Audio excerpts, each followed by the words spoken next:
Welcome in, Iowa Hawkeye fans, to another episode of the Hawkeye Tailgate Report. I am Luke Myers. We have Joey and Stin here, and the impossible has happened. The Iowa Hawkeyes are Big Ten West champions. Fellas, how are we doing? Let me start this one by saying, and fuck Nebraska. Fuck Nebraska. We have a lot to undo here. It's been 2 weeks since we recorded. And there's just a lot. So I guess we'll just jump right into the Nebraska game and start there. For about 3/4 of play, it was the same garbage that we had been accustomed to watching this year, the second half of this year. Iowa was down 21-6 nearing the end of the third quarter. Shudak put home a field goal to make it 21-9, which seemed like a questionable decision at the time to not go for it. And then the fourth quarter was just all hell breaking loose. Iowa put up 19 points in the fourth quarter on one offensive touchdown, and the Hawkeyes stunned Nebraska. What do we think about this game? The fact that we have to say the Hawkeyes stunned Nebraska says a lot about the first 3 quarters of that game. Yeah, it does. But also, that was just Iowa being Iowa and Nebraska being Nebraska. Like, we didn't have a lot of inspiring moments for, the first 3 quarters of that game. But I think everybody kind of had in the back of their mind, Nebraska will find a way to lose this game, and they did. Because under Scott Frost, they can't stop stepping on their own dicks, and Iowa finds a way to overcome them every year. See, I thought, though, for a while you think Nebraska is going to find a way to lose this game, but it was getting late. It was getting late early, and if it didn't happen at that specific moment for the Hawks, they lose. If that punt gets off, Iowa loses. Yeah, probably, but it didn't because Nebraska is who they are.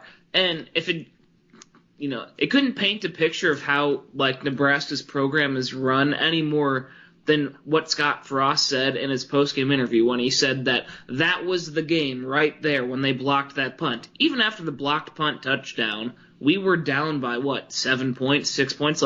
Nebraska was still winning, and they are so beaten down as a program to this point that when one negative thing goes against them, albeit it was a kind of a big thing, but to still have the lead at home on Black Friday and be like, because we gave up a blocked punt, the game was over, that tells you all you need to know about Nebraska's mentality as a program right now and just how much better Iowa is as a program than Nebraska is. Because Kirk Ferentz would never say some bullshit like that. It was... Kirk Ferentz did say something regrettable, though. Foreshadowing. We'll come back to that. Yeah, we have a whole bunch of news to touch on with the football team. Actually, the biggest news of the week, I think we'd be remiss if we went any further without making the announcement. We have Mr. Welcome to the World, Mr. Keaton Timothy Cowboy. Space Cowboy is now a father. Space cadet, if you will. Space cadet, born at 11:17 a.m. Mother's doing well, baby's doing well. Who knows about Cowboy? But he is a dad. Yeah, that is I shocking. think he's doing well. Our little boy is now a dad. Yep, they grow up so fast. I think that technically makes us all uncles now. So Yeah. I know, that's big. That's very big. None of us We're like What? Neil Armstrong.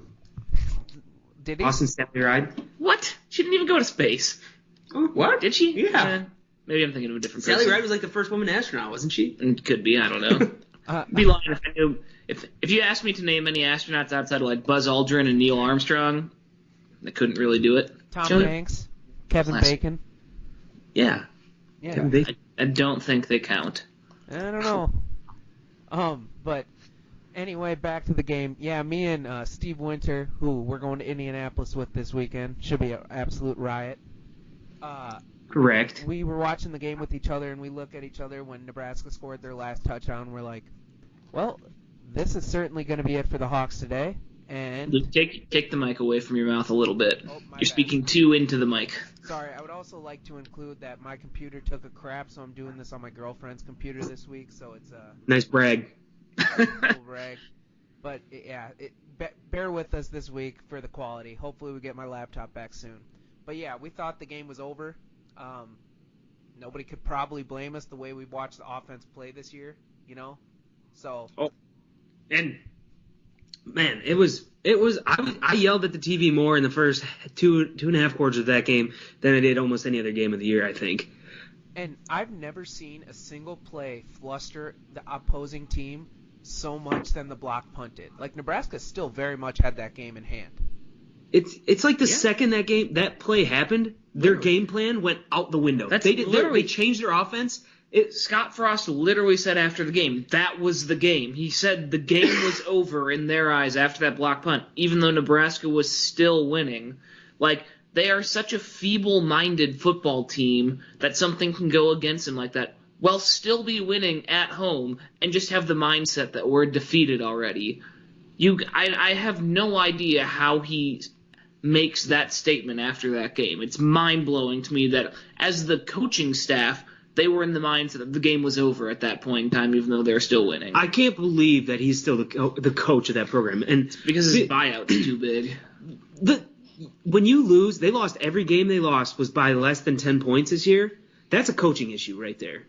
The same thing's going on with the Vikings right now. Like, all their losses are close losses. They're winning in those games. At some point, that has to come back to the coaching staff.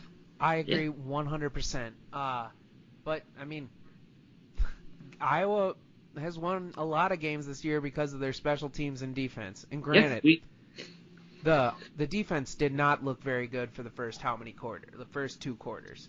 Yeah, and credit to Phil Parker there, too. I know you think this is a downfall of his, and it sort of is. The fact that teams come out in the first half and just run all over us and do whatever they want. But he consistently makes adjustments at halftime that end up winning us games. And I don't know if that says something about his preparation pregame, if his game plan from the start needs to be a little better. But the fact that he's able to adjust and get his guys to adjust at halftime to turn the games around is quite impressive. So, Iowa, 4 shootout field goals, 1 offensive touchdown on a QB sneak after Goody busted off a 50-yard run that gave us the lead.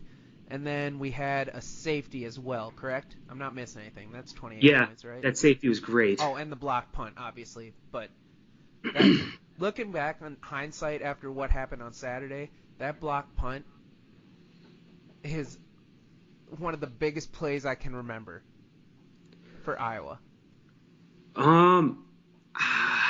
Maybe not because of the magnitude of the game wasn't that high, which, I mean, it ended up being because Minnesota beat Wisconsin, obviously.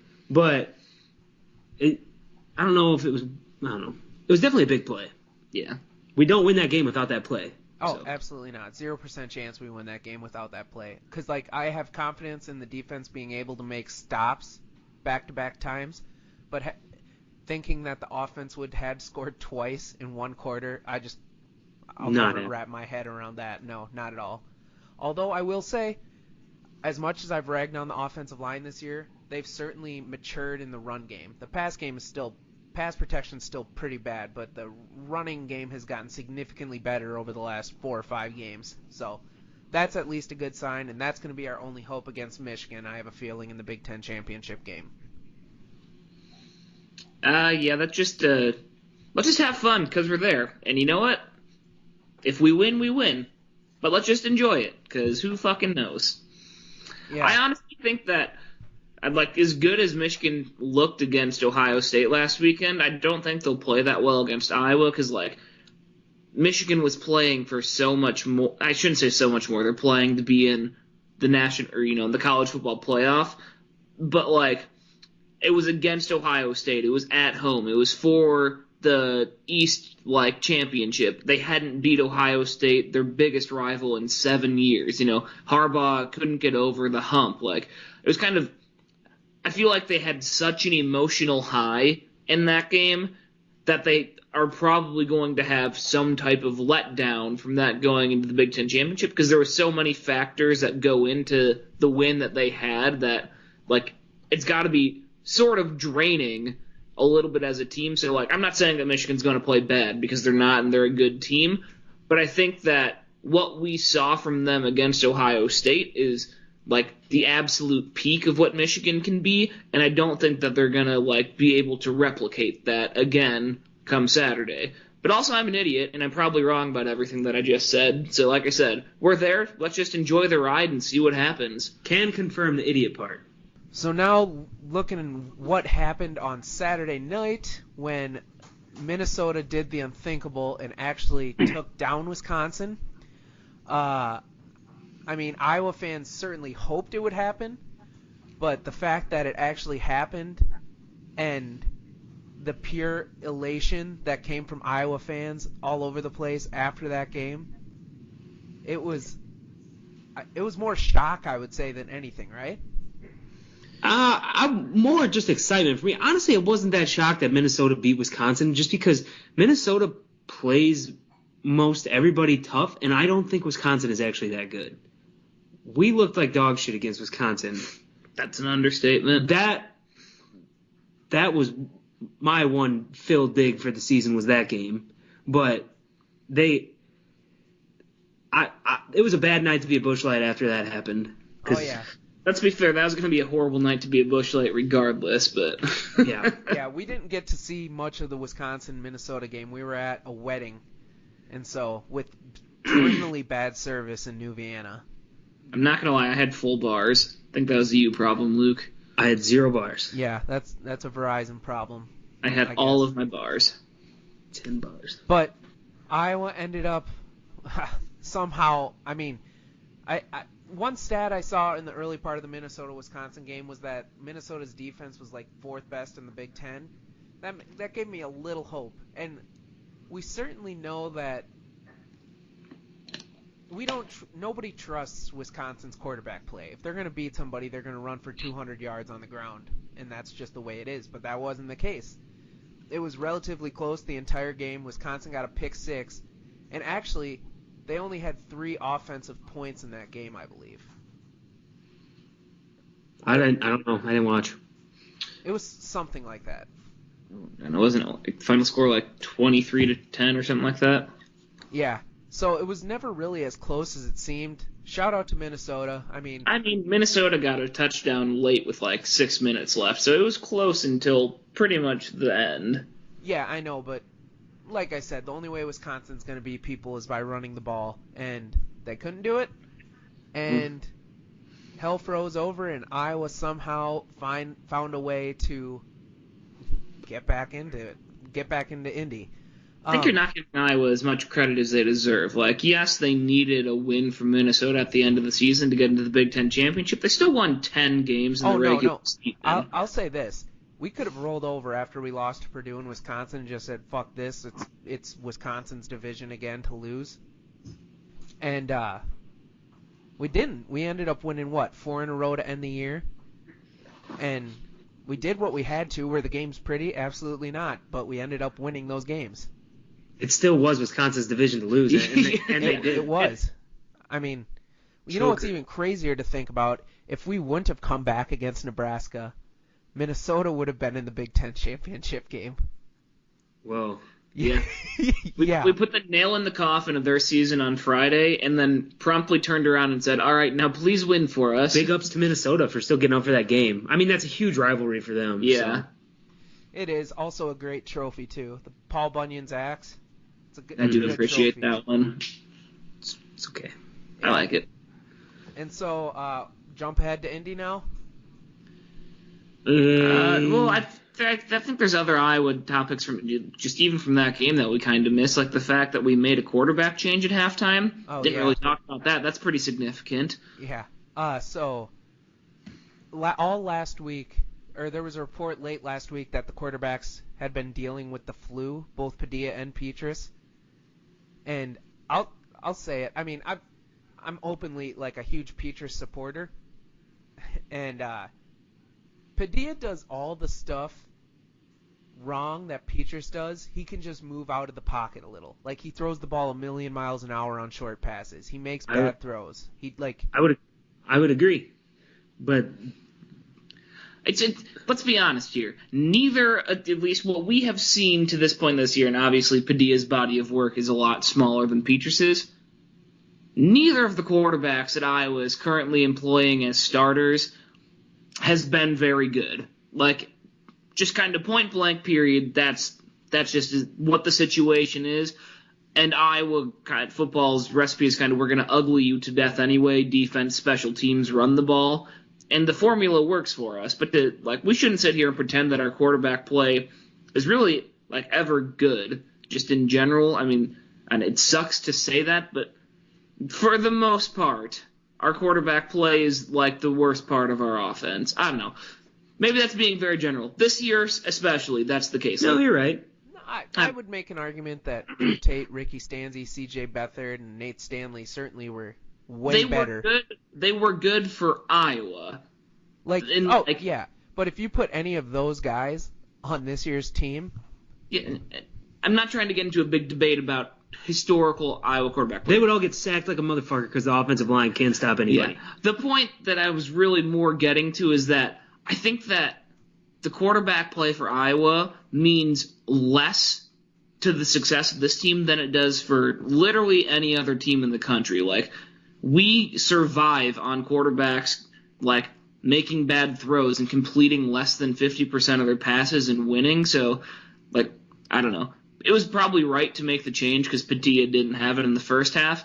But I don't know that Petrus is going to, he's not going to be a revelation for us in the Big Ten championship game moving forward. So at this point, our quarterback play just kind of is what it is. Neither guy is going to make much of not going to make a significant difference, I don't think. So there's no sense in, getting all worked up about it, I guess. I don't know. It's not a great situation to be going into the Big Ten championship game with, but it's kind of what we got to deal with, so let's just defense and special teams and ugly Michigan to death.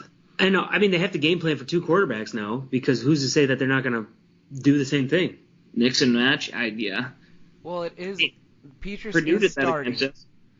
Yeah, Petrus is starting, but Padilla started last game. Yeah, I don't know. It'll be interesting. I think that somebody is going to have – one of those two will have to take a step forward in this offseason if Iowa truly wants to take a step forward for next year. So that is a decent transition to the Deuce Hogan news.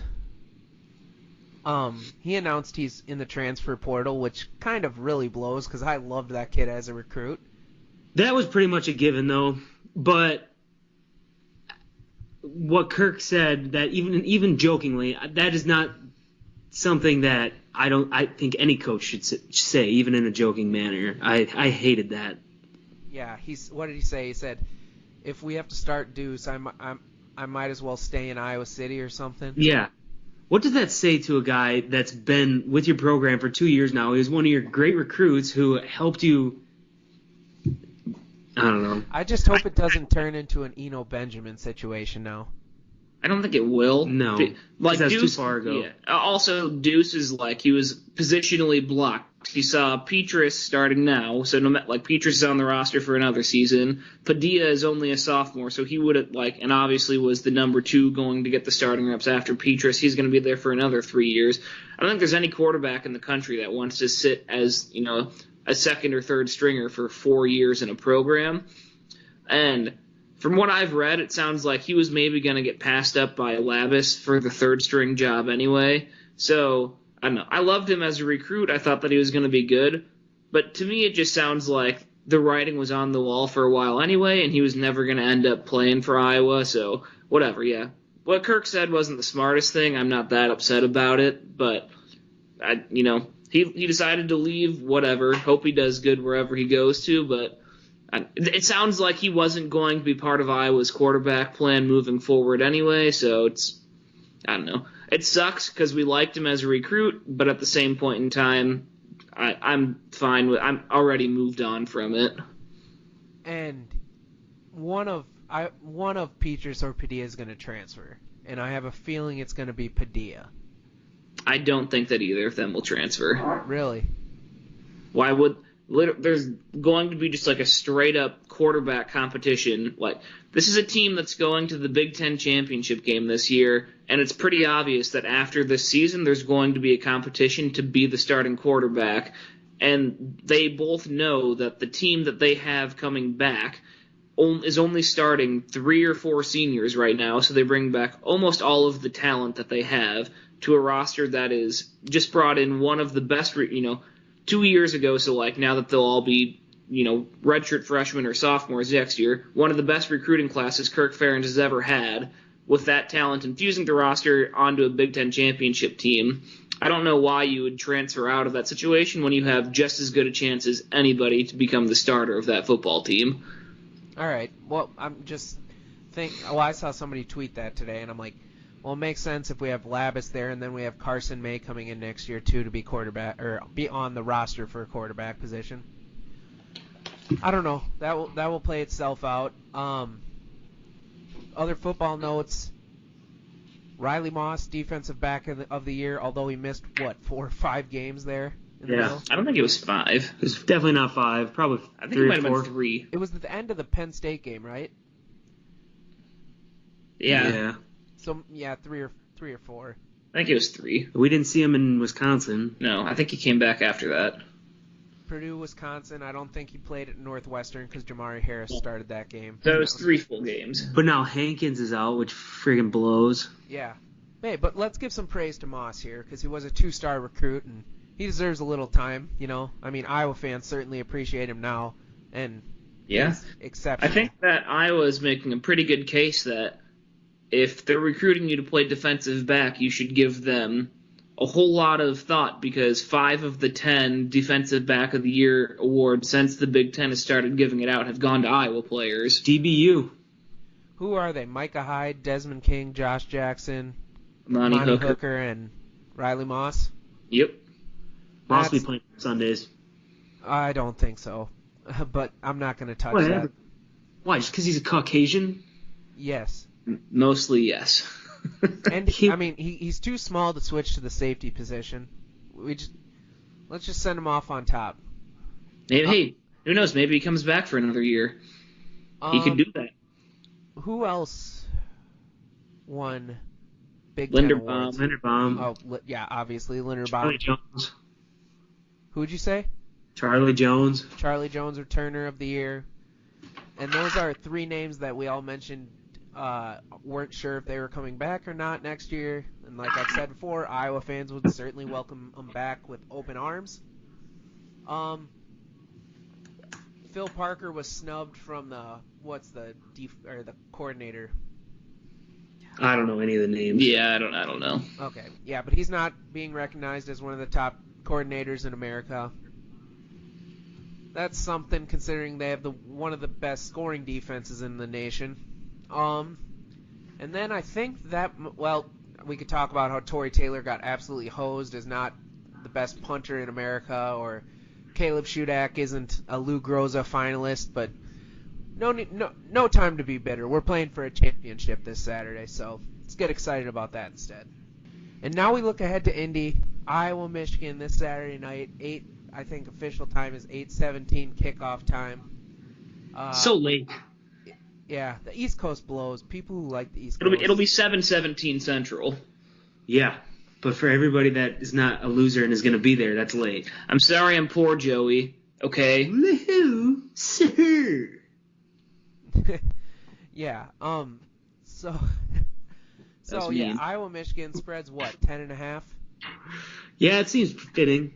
It seems like a good spread. That seemed about right, but I'd still take Iowa 10.5 there. Oh yeah. I'd take Iowa money line. So. Want to put money on it right now? No, I'm gonna think about it. All right. But yeah, me, Joey, Steve Winter, John Schrader, friend of the podcast, and some of Steve's friends are coming along. Stin is not. But what do we think? Because I know Michigan's a good running team and they have a good defense. Realistically, I think we're gonna lose. Sure. Yeah. I'm not gonna sit here and be a homer. That's I think they'll perfectly probably lose because they have a legit running back. Anybody that watched against Ohio State knows that. And we've struggled stopping the run, and also our offense can't score. So. Yeah. My one argument that people saying Iowa's going to get killed is there's like a handful of times in Kirk Ferentz's 20 years. Move the mic back, Luke.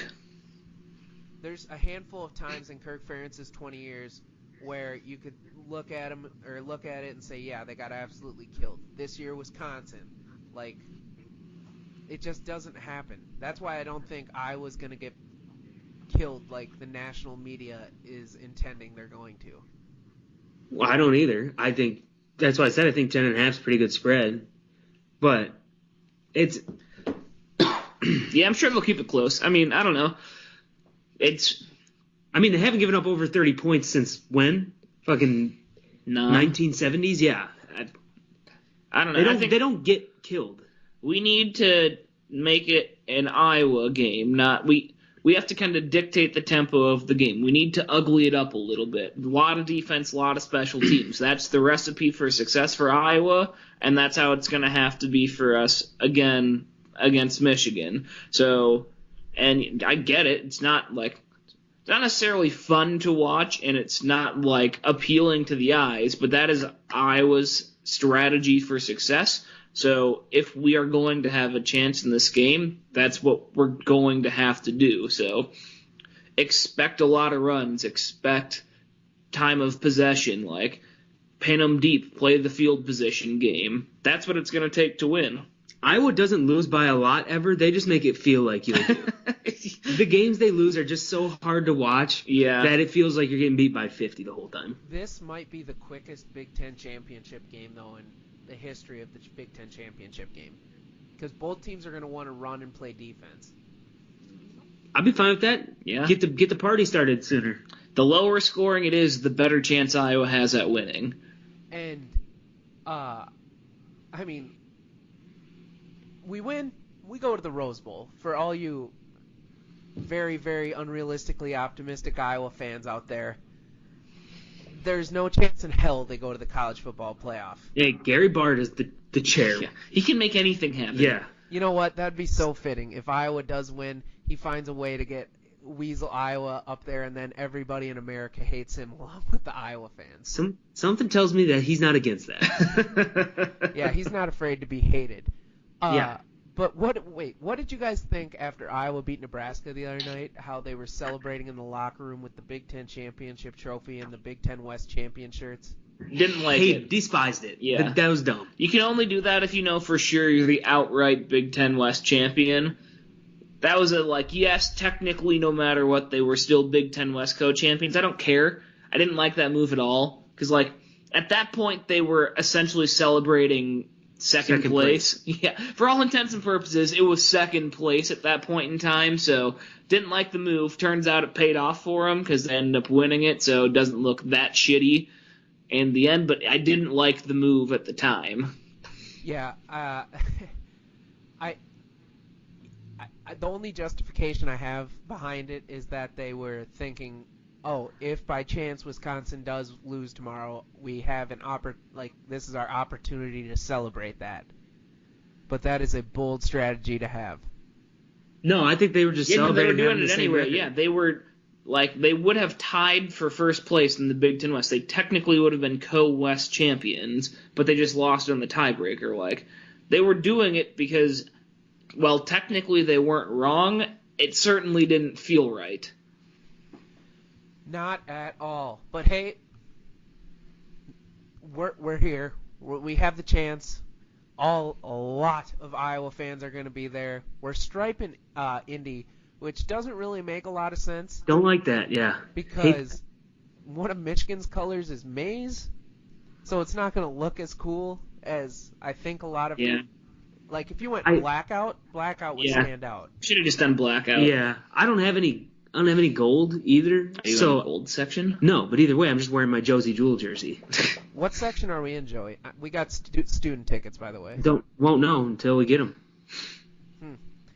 All right. Any other football notes that I might have missed? Nope. I mean, not Iowa related, but what a week it's been for college football. Yeah, I'm so sick of hearing about Lincoln Riley and Brian Kelly. I could not give a fuck less. Yeah, that's that's something. And there was the rumor here. I don't know if somebody started as a joke or not about Brian Ferentz interviewing for head coaching positions at a different. I believe that was a joke. Do you know how many old ass dudes took that and ran with it? I had 4 guys at work this week, the 4 of the old guys I work with, come up to me and say, "Do you hear that Brian Ferentz interviewing for Akron?" No, some guy on Twitter with like 200 followers tweeted that, and literally everybody felt like believed it. I don't know how that happened. That's because Iowa fans want it to happen. I went back after Greg Davis got fired in 2000 at the end of 2016-17 season, after we got murdered by Florida in the bowl game, and I had written an article for StudentUnionSports.com, and it was about a sentence I used in that was, "Brian Ferentz brings hope that Iowa fans deserve." So naive.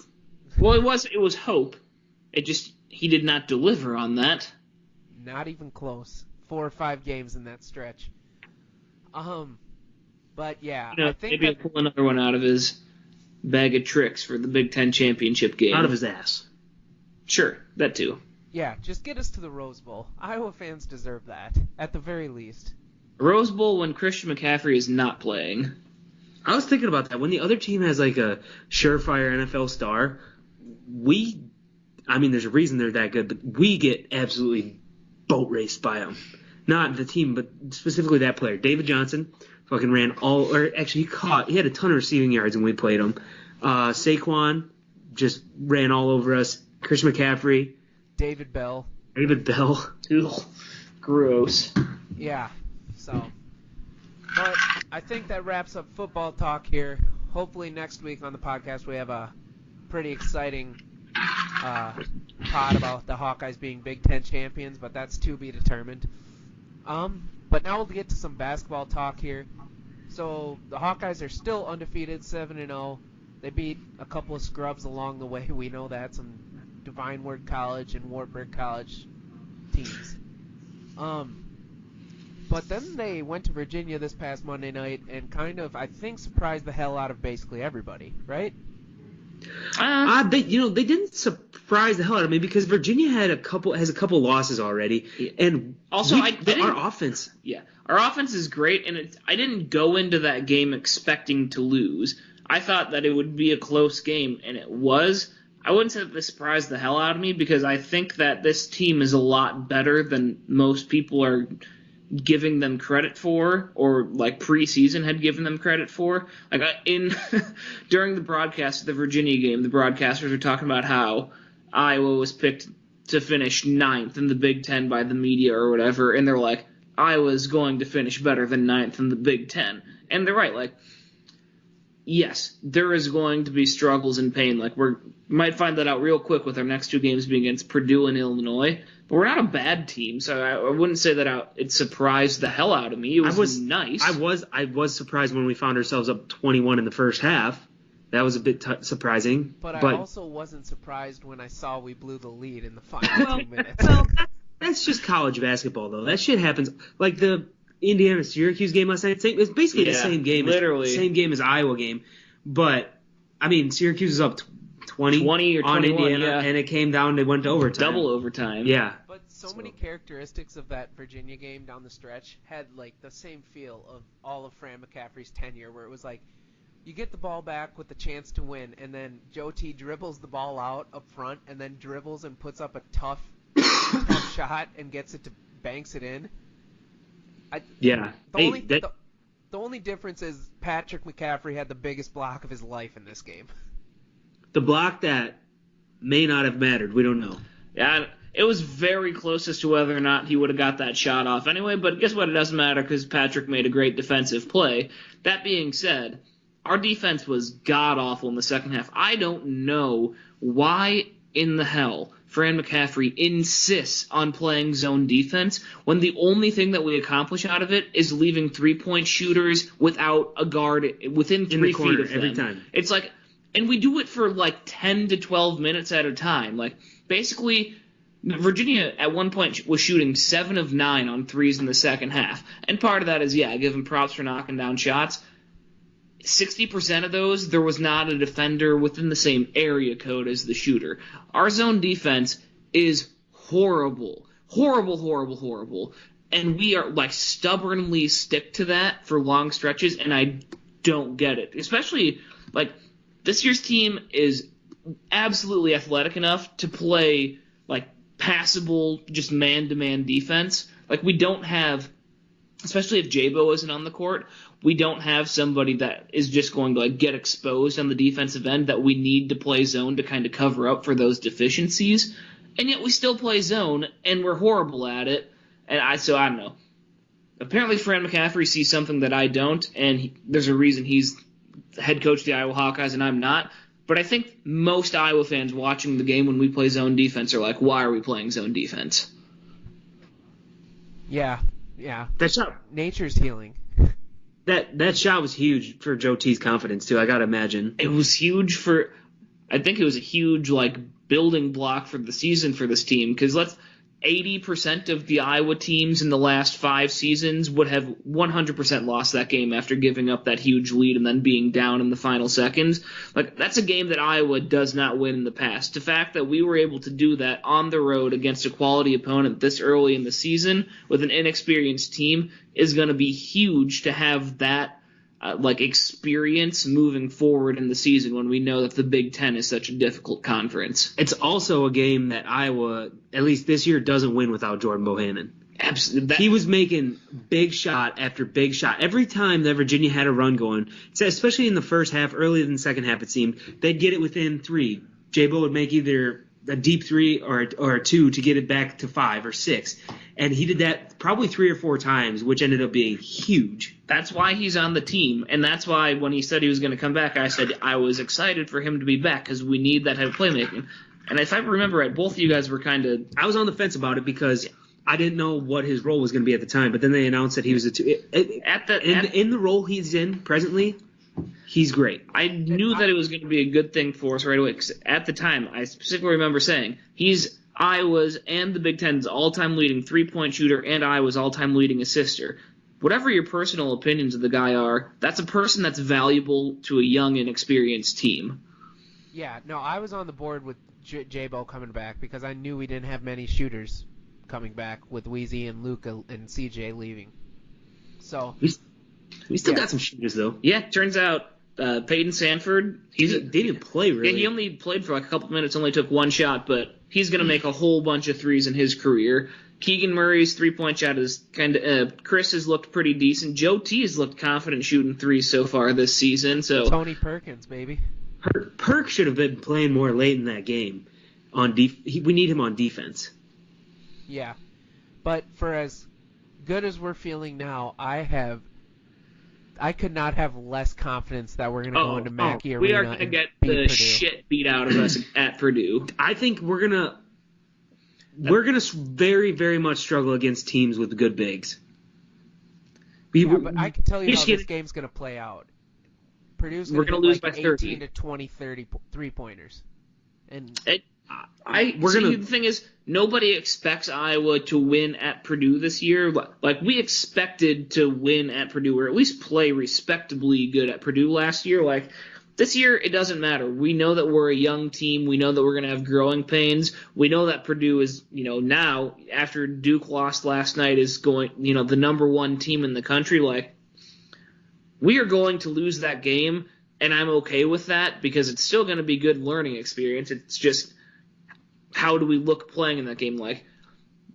The takeaways that we're going to have to get from that game are not going to be, did we win or lose, but did we execute X, Y, and Z things well enough to build on that moving forward? Because Purdue, Mackey Arena is where Iowa basketball teams go to die anyway. So this year when they're ranked number 1, they got that goddamn 7'4" guy. I'm convinced that Purdue just grows these enormous white men in a laboratory somewhere because they always have the biggest white guy in America playing center for them.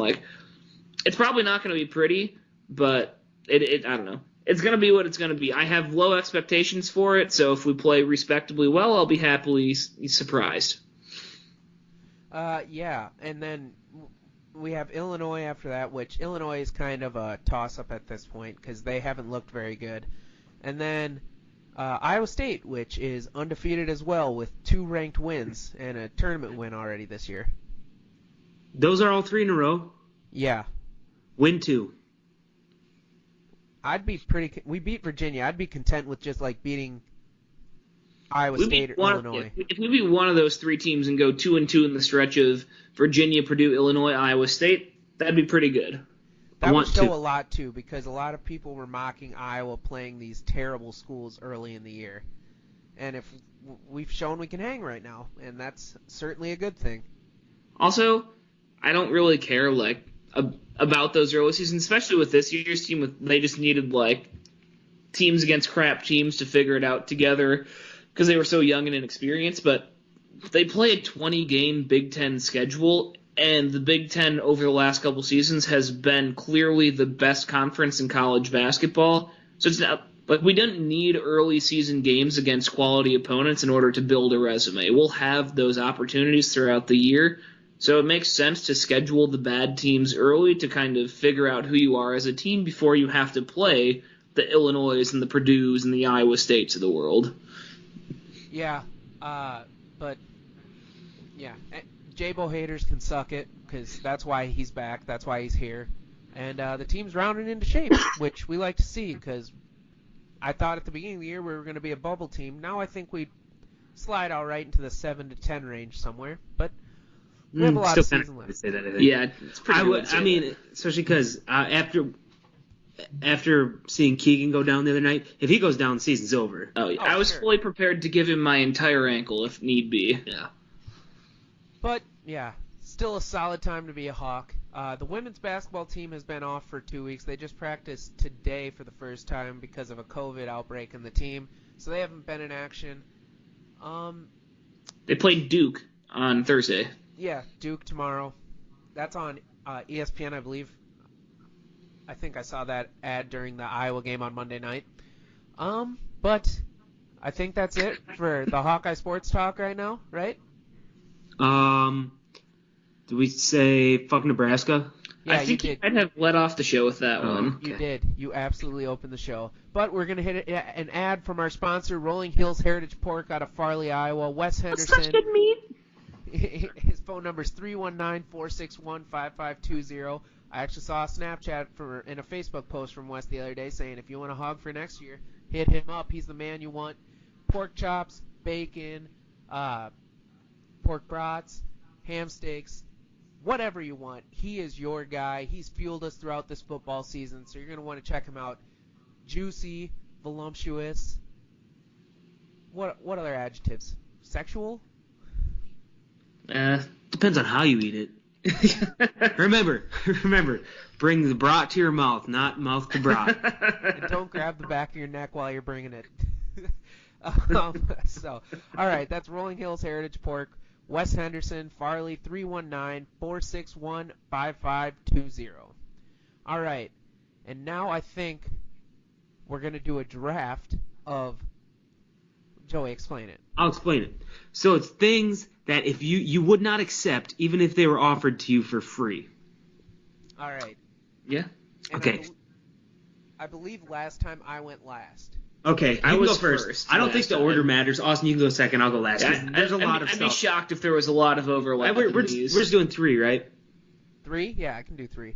Okay. So I'm starting? Yes. Yes. I'm going to go with Miller Lite. Okay, I respect the grudge. I'm actually becoming more of a Miller Lite fan myself. Yeah, you've said that too often, Joey. Yeah, that's disgusting. I've been offered 2 free Miller Lites in my life, and just to be polite, I've taken them. I took 1 drink, and then I put it on the ground. Are you... So you're lying to us then, Luke. No. I took it. I didn't drink it. Well, you still took it, though. Sounds like alcohol abuse. To be polite, the only time I've had Miller Lite in my life where I was like, this is all right, was after it was all you could drink vodka at 2 bars, and then I'm like, oh, I just need to switch it up. Sounds like you probably needed to just go to bed. It was spring break. No bedtime on spring break. Facts.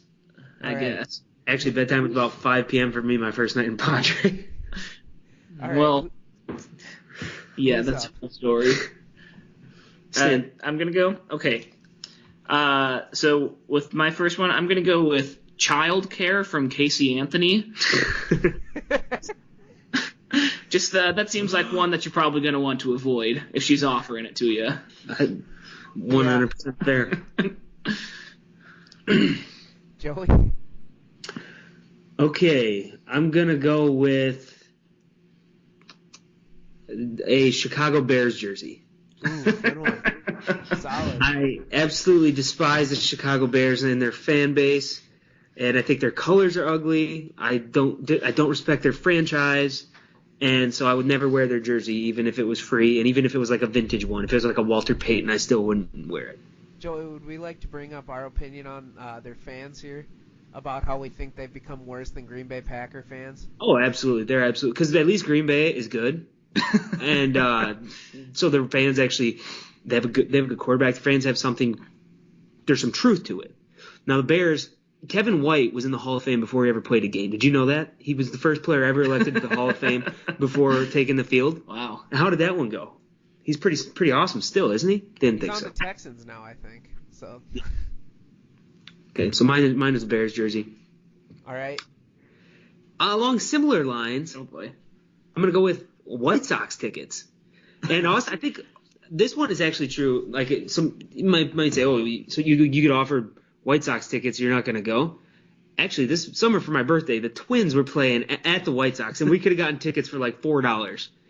But we decided to go to St. Louis instead because Yeah, we did. because I did not want to go sit through a baseball game at that shithole of a stadium. So I thought about putting that one down, but I did go earlier this year with a couple of my buddies who are from Chicago, who are White Sox fans, and I was wearing my Twins jersey. It was White Sox versus the Athletics or Rangers or something.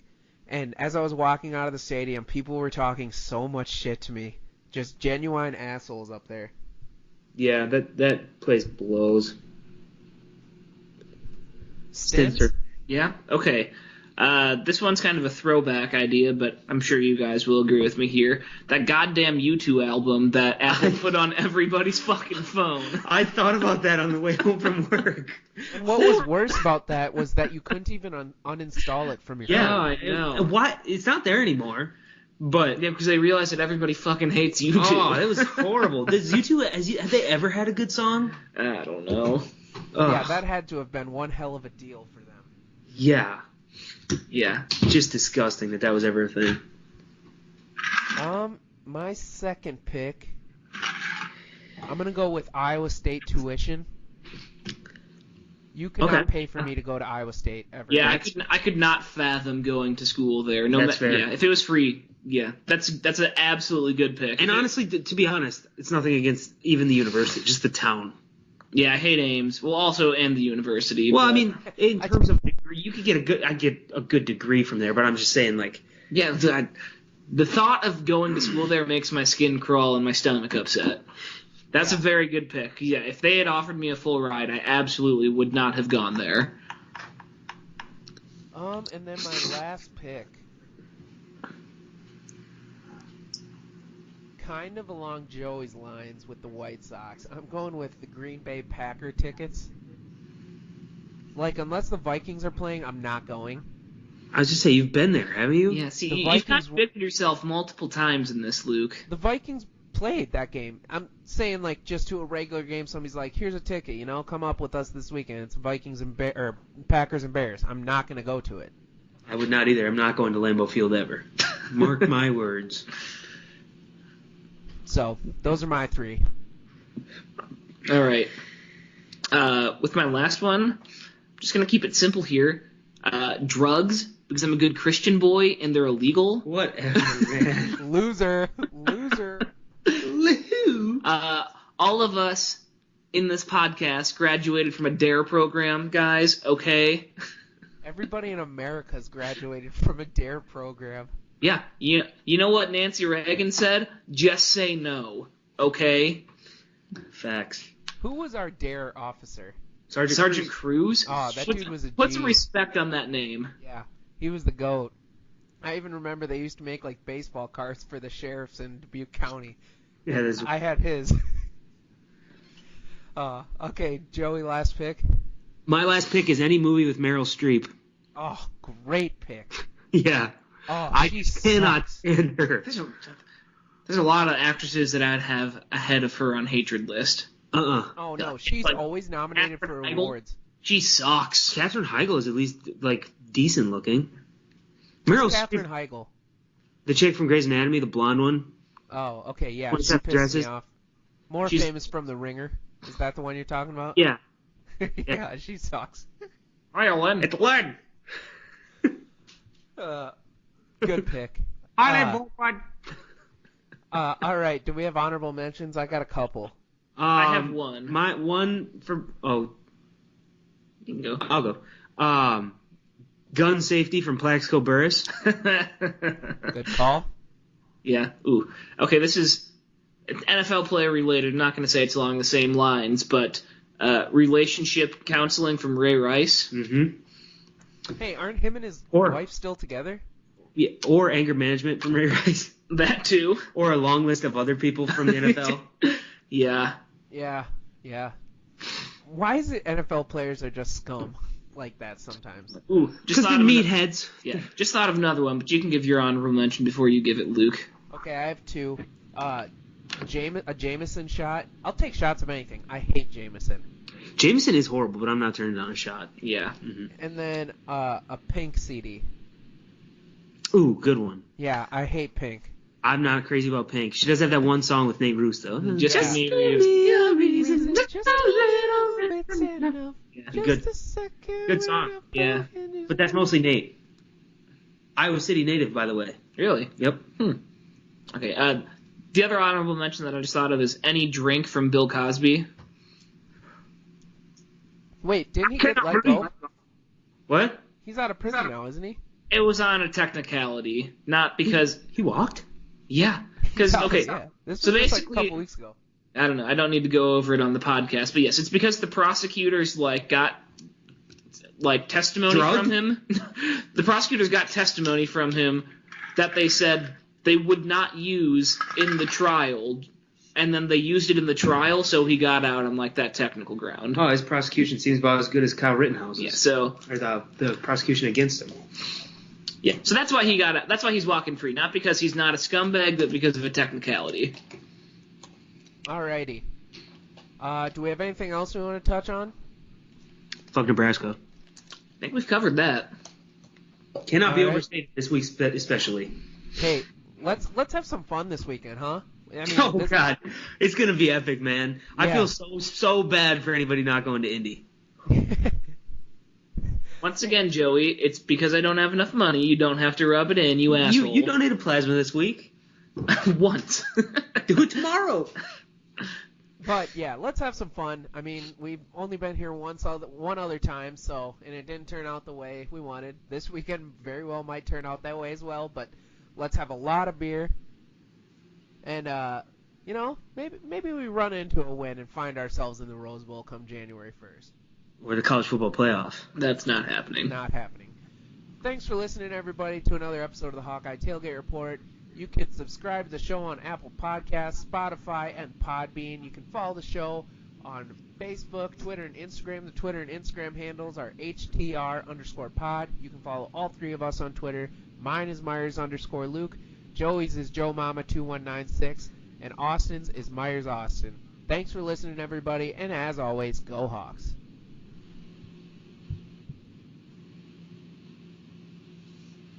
You get on Fortnite? Hold on. I gotta end this call quick. Well,